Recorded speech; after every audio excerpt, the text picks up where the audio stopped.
It's been a really long time since I made a video, and I thought, why not make a video which is a book review, which is something I don't really do. But it was a rather interesting book I read, and I thought I should really talk about it. It was like popping up on my feed, on Reels. My sister also read the book. I recommended the book to my sister without having read it because it was very, it was critically acclaimed. And finally, I decided, okay, I think I should really read it. And it's called The Vegetarian by South Korean author Han Kang. This book is a very interesting book because when I started reading it, again, I listened to the audiobook version. I didn't really read it. Like, I'm a what is it? Not audio listener. I'm an audio visual audio. Okay, I don't like reading books visually. I like listening to books. It helps me get through the books faster. And also, I like to hear the voice of someone like narrating it to me so I can visualize the book clearly. Anyhow, I listened to the audio version of the book, and it started out good until it started getting, I wouldn't say weird, like it just got to a point where I was like, where is this book going? And I like to read such books because even The Vegetarian, one of the reasons why I chose this book was because there were a lot of mixed reviews. Some people said that the book is amazing, it's phenomenal. Some people have said that the book, it gets weird, and then after a point you don't really know what is happening. So for me it was a little bit like that. But towards the end, once I finished the book, I really enjoyed the book because I did take some time to read about the reviews, read about the themes. One thing I didn't know that when I was listening to the audiobook, I didn't know that the book had only 3 sections. The first section is called The Vegetarian, which is narrated by Yong-He's husband. The book is about her. Then the second section is called The Mongolian Mark, which is narrated by Yong-He's brother-in-law. And the last section is narrated by Yong-He's sister, called Flaming Trees. So the book is predominantly just sectioned into 3, narrated by 3 different people who give perspective on the timeline of events and what happens after Yong-He makes the decision of becoming vegetarian. So maybe we can talk about just some things about the book that I just saw was that the book was written, the book was not translated until 2015, and it was only after that did it rise to international prominence, and it won the Booker Prize, and then it became critically acclaimed, and then everyone started reading it. But it wasn't until the book got translated. I feel like many times when the book gets, like when you translate a book from a different language to English, a lot of meaning, a lot of words that have such complex meaning in its like original language, you can't really find the exact word to translate it in English. And I was able to understand this because as someone who has like Tamil as their mother tongue, there are so many words that my mom or my dad uses that I can't translate it exactly in English. And I think that's one thing that I feel that is limited my experience a bit. Because there's only so much you can translate in English with whatever words we have. But I feel like had I known Korean and had I read it and understood it in Korean, I think the impact would have been really different.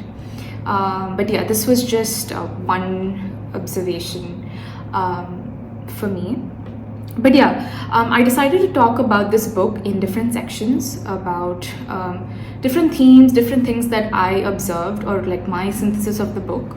So you can I'll try to break that down like in the video and like mark the time for it. So if you want, you can just get into that time to see what that thing is about.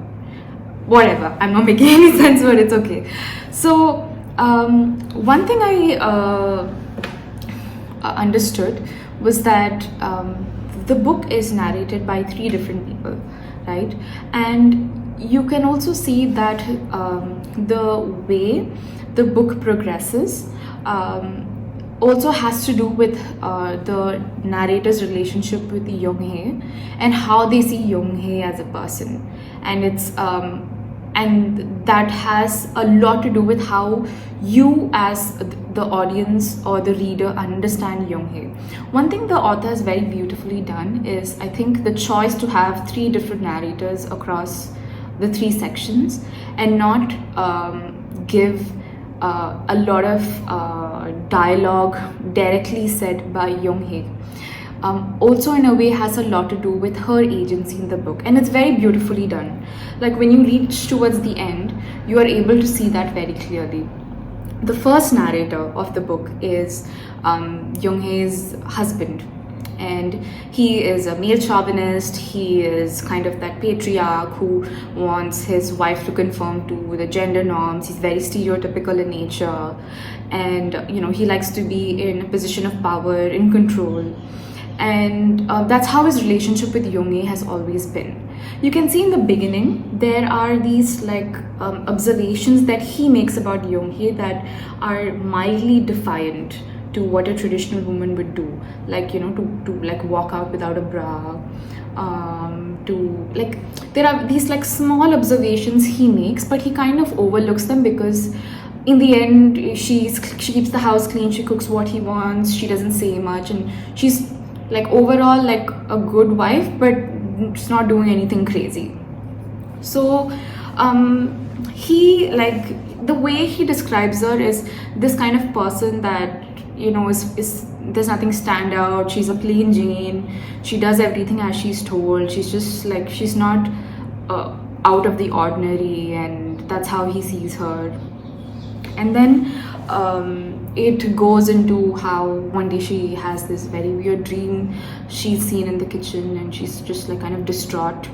Then the next morning, all of the meat, everything in the fridge is put all around the floor. Her husband is also what's going on? And she's I had this dream. There are some dialogues where by Yong-He to her husband talking about this dream, which is very, very weird. But after this, you can see that she makes the decision to become vegetarian, and she does a lot of things that her husband is not really able to not understand, but is not able to control, and that's what makes him very uncomfortable. Where her breaking out of this stereotypical traditional identity that he has built of her makes him extremely uncomfortable, and does not allow him to exercise any control over her, which is what you can see that that agency when she makes that decision. That's the first major way of her coming out of this rigid kind of bubble she has been seen as a wife. So she decides to stop cooking meat at home.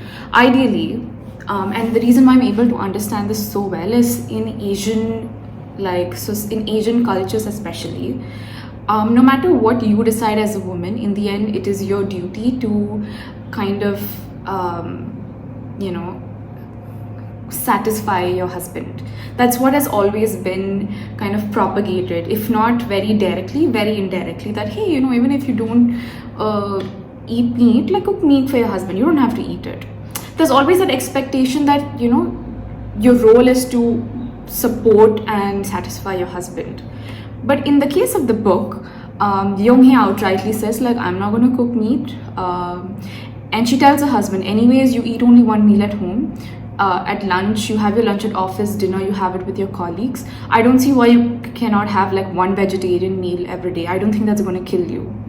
And that kind of just first for him, it's are you telling me what I should eat and what I should not eat? So he takes some time to come around that.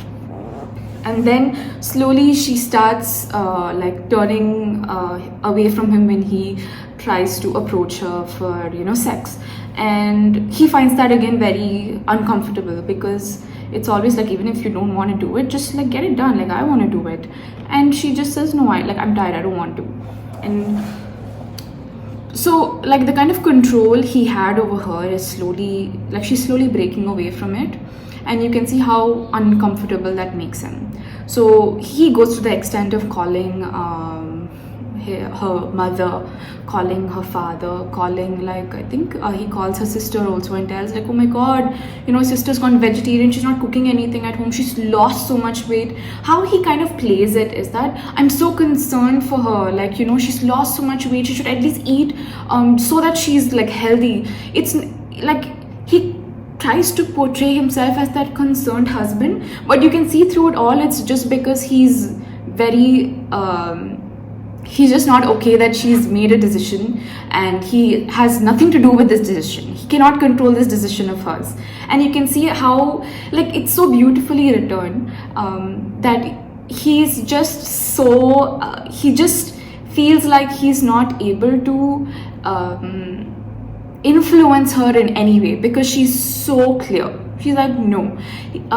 There's another part in the book, in this first chapter, narrated by her husband, where he has like a work dinner, and it's his boss, and everyone is coming, like husband and wife. So he decides to take Yong-He and go. It's a very famous place. His boss, his wife, everyone is there. The dishes are being served, and almost every other dish has meat. So Yong-He decides, well, it has meat, I'm not going to eat. So in an Asian kind of culture, it's considered very disrespectful. Maybe like in the West, you can just be like, hey, I don't eat it, I'm allergic, and people will understand. But in Asian culture, like, no, you try something, but you cannot just outrightly say no. And she does that. She doesn't even care that it's her husband, like her husband's boss, and all of them have invited him, and it's like a big thing for him. She gives nothing. She's like, I don't have meat, so I'm not going to eat meat. People in the table first try to understand where she's coming from, and try to, help explain or make sense of why she's doing this, and even tell her, like, you should eat meat, it's not bad, it's good for you and all. And she doesn't say anything. She's like, no, I don't want.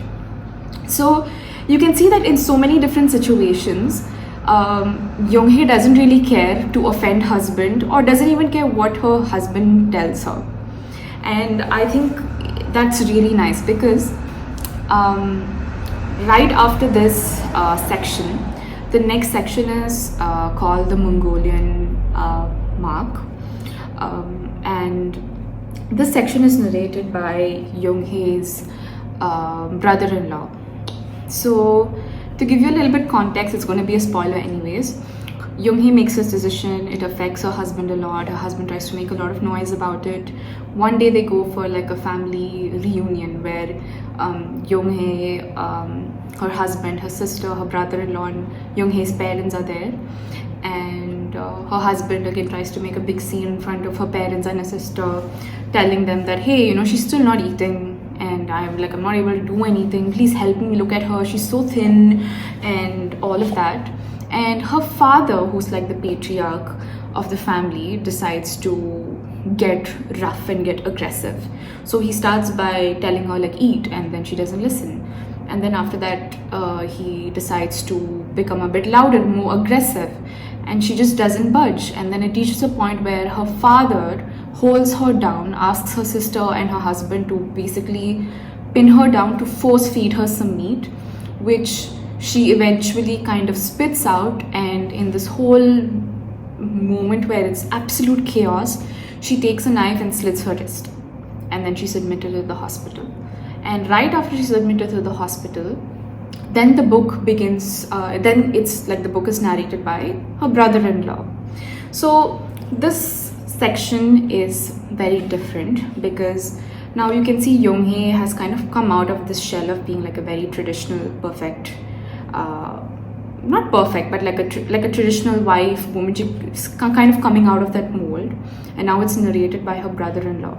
So her brother-in-law has this kind of like a huge, he's, I wouldn't say crush, but he's kind of infatuated by her. He's attracted to her. He kind of understands a lot of things about Yong-He that people otherwise would not see, would not understand.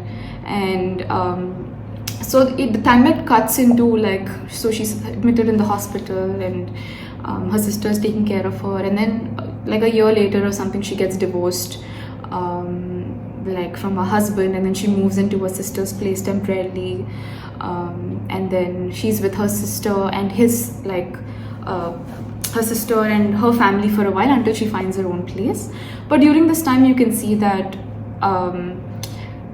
like Yong-He's brother-in-law kind of sees her very differently. He sees her as this woman who is very bold, who doesn't really, you know, give like who doesn't think twice to kind of offend.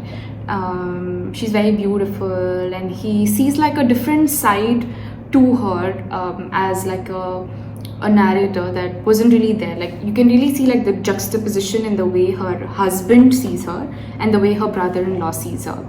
And so this is where the book gets a little bit weird. So Yong-He's brother-in-law happens to be like this, I don't know, this up-and-coming artist who doesn't really care to have like a stable job or anything, because Yong-He's sister is like she runs her own businesses, and the entire household of Yong-He's sister is handled by her sister because she's like financially stable and she's taking care of the business. So her husband is kind of doesn't contribute financially to the household, doesn't really care, and he does his own thing. But he's into art, and he's into a lot of things that are not something you would consider like socially like normal or okay. Like they would be a little bit defiant in terms of like his ideas and all of that. So you can see in the book like Yong-He finally, after her divorce, after staying with her sister, in her sister's place for a while, she finds her own place, and you can see that her husband is kind of very fascinated, or is always like always has this thought about a Mongolian mark in her butt, like in her backside, in her buttocks. I think, yes. And he's just like this idea, it's something that he's not able to get out of his head. And so much so, he's so like tormented by this idea that one day he decides to go to Yong-He herself and tells Yong-He like, hey, you know, I'm gonna do this art thing, and I would like you to come to the studio and kind of shoot with me. And Yong-He is very plain. She's like, sure, okay. There's no excitement, there's nothing. She's just plain, and that's something her brother-in-law kind of likes about her. So what happens, she goes to the studio, and he kind of tells her that, you know, I want you to like remove all your clothes. He's very uncomfortable. You can see now, like from the traditional mold of a woman, Yong-He has kind of come out of it after becoming vegetarian and all of that. Now she's stepping further out into breaking like this social mold, like of what a woman should be and do, by kind of telling her brother-in-law, okay, you can shoot me, and even if it's naked, like I'm fine with it, which technically no woman would do, let alone like remove all your clothes in front of your brother-in-law. She does that. So you can see that she's kind of stepped away from like this kind of very traditional mode. She's like stepping away and away and away, and there's a lot of agency that she's kind of you can see her own agency in this through, again, the narration of another person. But what eventually happens in all of this is that her brother-in-law becomes extremely attracted to Yong-He, and then he asks one of his friends to join this shoot where like Yong-He is naked and he's painted flowers on her. He gets another guy, paints flowers on him, and like they shoot. And then after a point, like her brother-in-law asks this friend of his, like, can you guys get intimate? And his friend is like, no, I will not, I don't know who this is, like, are you crazy? I'm very uncomfortable, let me go. And his friend leaves, but this brother-in-law who's standing here is still very, very attracted to Yong-He. And spoiler alert, eventually what happens is him and Yong-He eventually, well, do it, which is like extremely not okay. I don't know how else to say it, because it's your sister's husband. It's your sister's husband, that's all that needs to be said. And he's extremely attracted, and the next day, because they end up in, I think they are in Yong-He's, I'm not sure if they're Yong-He's apartment or in the studio. The brother-in-law basically doesn't come home, and his wife or Yong-He's sister becomes, concerned, and she comes with food basically in the morning, and when she opens the door, she sees Yong-He, she sees him, and like within very quickly she knows like what just has happened here, and like everything unfolds where she calls emergency services. They have to take she says that my husband is lost in my sister, I don't even know what's happened to her. Emergency services come, they take Yong-He to a psychiatric ward, they take her husband, who like almost doesn't know what to do, was almost planning to jump off the balcony to kind of save name, save face, end his life so that nobody comes to know anything. But that doesn't happen, where he is taken to the police station, and after questioning they realize, okay, this guy is not crazy, but he did a lot of questionable things. And after like a long legal battle or whatever, like he and Yong-He's sister finally divorce. So this is how the second section ends.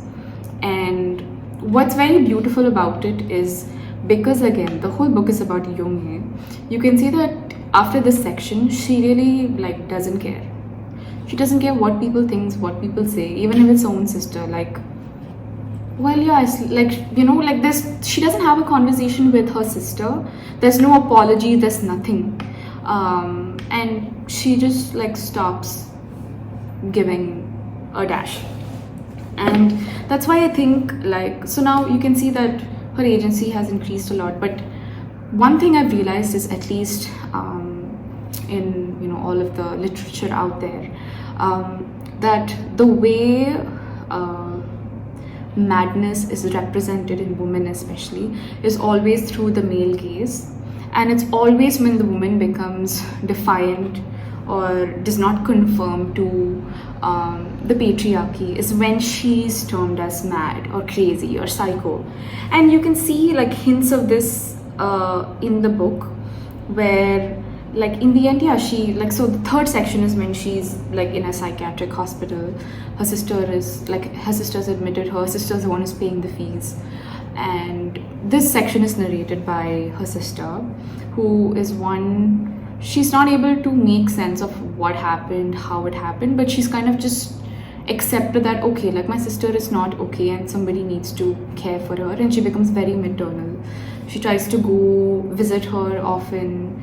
But like you can see that Yong-He has kind of like, she's really become manic depressive. She's doing all very, very like weird things there. She doesn't eat, she stops eating completely. And it reaches a point where the like people in the psychiatric ward are genuinely concerned, saying that yeah, she's really gonna die if she doesn't eat.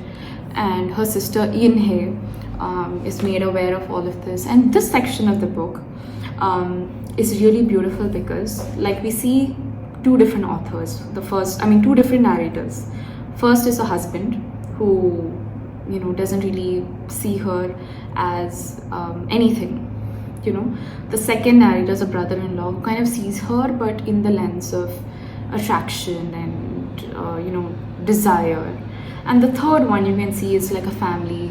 The kind of way her sister talks about her is with a lot of love, but she's very conflicted, keeping in mind the kind of things her sister has done to ruin her marriage and all of that. But the way the way you understand Yong-He through these three people, and also the way the narrators are positioned in the book, has a lot to do with how sometimes like men don't really understand women, and if they don't understand women, that woman is termed as difficult, crazy, mad, psycho, all of that. And you can kind of understand that here. So there's a kind of method to the madness, if that's what I'm trying to say. And so the first section of the book is when Yong-He defies the norm of, like, the societal norm of what it is to be a traditional wife. The second chapter is when she kind of defies the norm of what it is to be like a woman or a sister, like going not infidelity.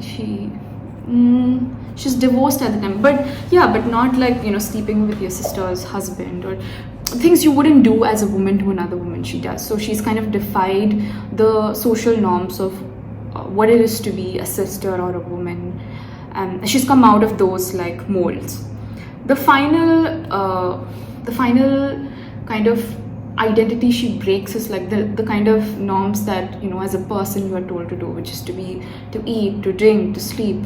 She kind of doesn't do that. She's not really sleeping, she's not eating at all, she's doing weird things, she's roaming around naked, people are not able to understand, and she doesn't really care about anything at this point. Her sister tries a lot to bring her fruits and, really takes the effort towards the end of the book to understand her. But after a point, even Yong-He kind of tells her that, even you are like them. You've like never really, you're not really understanding me at all. So she's like kind of broken from all of these molds, and she's finally her like true, free self with all the agency in the world. I mean, at least in the end, she has some agency, but again, it's confined in the psychiatric ward. But she does have that kind of agency that she never had as like a traditional wife, and you can see that. It's very beautiful, actually. And when you're reading the book, like it goes like, and then even it takes you, like it took me some time to understand what was really happening. But after reading the book and then understanding the themes and like the sections and all of that, then like it made a lot of sense to me.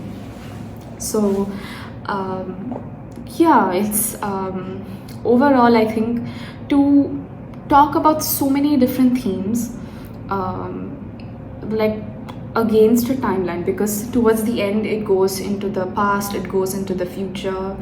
Not into the future, it goes a little bit into the future, where Yong-He's sister In-Hye talks about how Yong-He faced a lot of trauma because of her dad, because she used to take all the physical brunt of her dad, and In-Hye, her sister, was always never faced any kind of physical aggression, because she always tried to be the studied well, people pleaser, earned well, and all the brunt was taken by Yong-He.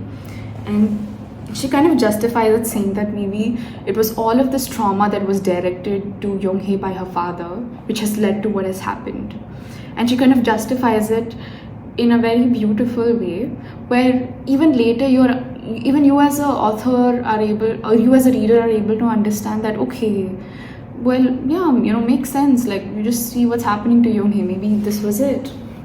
And it also talks about the internal dilemma that In-Hye has. That, like, had I not found my sister and my husband sleeping together,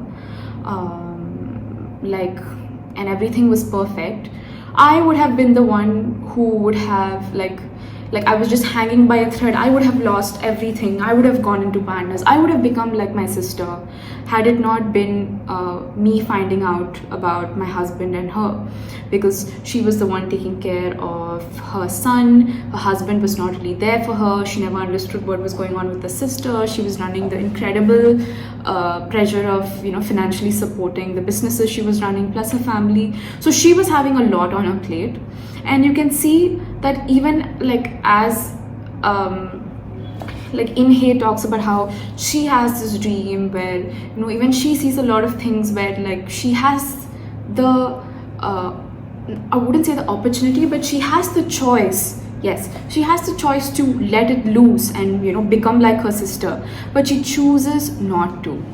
And it's very beautiful because she is able to understand in a lot of ways why her sister has become the way she is, and is able to accept her. Also because, one, she's a woman, and there's a lot of intersectionality in Hye's character, which is why you're able to understand from like a woman's perspective why her sister is able to understand Yong-He, and why the previous two narrators could never even see that.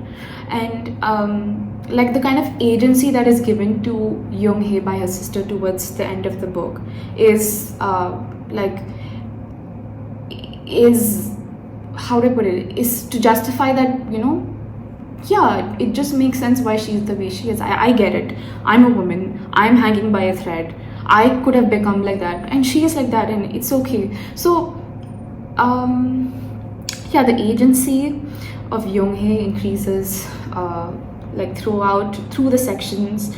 The narrators and their relationship with Yong-He also kind of influences the way you see Yong-He throughout the book. And also there are other characters that come and go that also helps you see how other people have contributed to her being the way she is, be it her father, her mother, the doctor in the psychiatric ward, and all of that. So I think this book was a book that was actually very interesting. I did enjoy reading it. I took a course when I was in college called The History and Politics of, I think, Representation of Madness in Literature and Art. And we read a lot of books that talked about how there is method in madness and how it's always the woman that goes mad.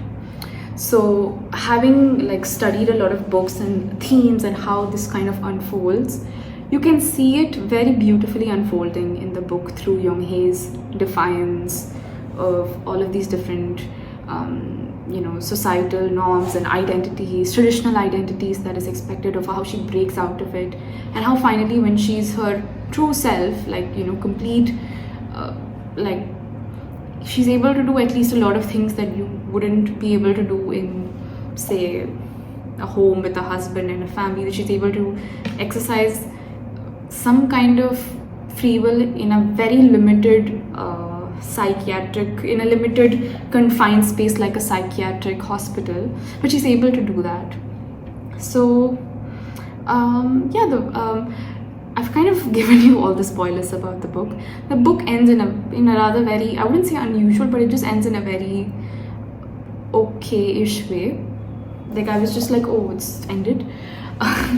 But I think this was a really, really a book that I read after a long time, that it was first in the beginning I was like, okay, I understand, and somewhere towards the middle I was like, what is even happening? And then somewhere like towards the end of the book I was just trying to wrap my head around, like, okay, is this going to build onto something? And it then just abruptly ends. So it's a unique experience. I would definitely suggest you to read this book and yeah, try to see the different kinds of themes that you are able to see, because this is what I was able to see. And I think I also had this very weird thing where the book is called The Vegetarian, right? And like if you see each of the narrator and kind of type them as like based on, like type them as eaters, you can call the husband a kind of very strict eater, who is that person who follows a very like typical diet, has his own regime, has his own routine and eats only what he wants to eat, and anything that's outside of his regular diet he would not entertain or he would make a big fuss out of. The second narrator, which is her brother-in-law, would be that person who eats out of like desire and passion and wants to try the flavors and wants to experiment. He's that kind of eater that really wants to understand, like, you know, like how what he's eating, like what it is, how it tastes, how it looks, and all of that. You know, a very I would say like someone who's more what would be the word, passionate maybe. Then when we come to the last like narrator, which is Yong-He's sister, she would be the kind of eater who is always otherwise confused. Like, should I be vegetarian? Should I be non-vegetarian? I ate meat today, but oh wait, is that okay? I think I should go back. There's a lot of conflict. But all that conflict is kind of rationalized or is justified, or sometimes it's not, but it's very conflicted. It's like that person who just cannot choose or is not able to understand why they chose or why they ate something. So if you were to type the narrators based on the kind of eaters they are, this would be it.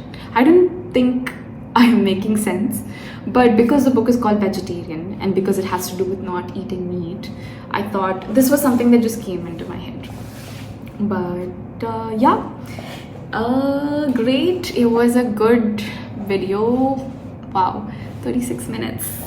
Yikes.